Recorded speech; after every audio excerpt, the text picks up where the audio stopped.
Ce bâtiment de la ville de Gaza fut un jour une école. Depuis des mois, elle abrite des réfugiés. Vendredi matin, une frappe israélienne y a fait au moins 5 morts et de nombreux blessés. Nous avons enduré la famine et maintenant nous devons endurer des roquettes comme celle-ci. Par Dieu, c'est injuste. Ce genre d'oppression, que puis-je dire de plus? Nous ne pouvons même pas nous permettre un sac de farine et une bombarde de roquettes.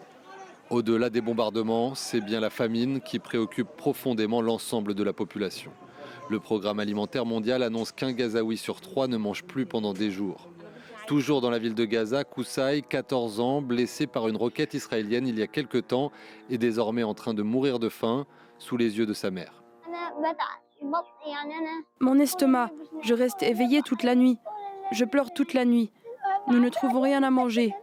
Je pleure toute la nuit. Ma voix est fatiguée à force de pleurer.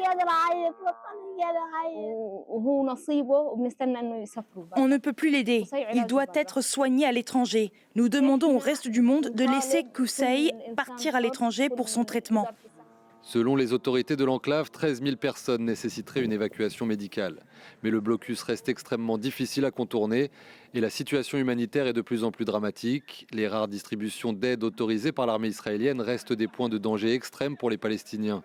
À Khan Younes, dans le sud de Gaza, elles ont fait de nouvelles victimes dans la nuit de jeudi à vendredi, lorsque des camions sont arrivés avec des vivres et que des coups de feu ont ensuite été tirés.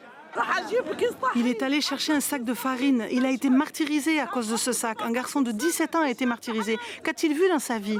Il n'a fait que souffrir de la faim.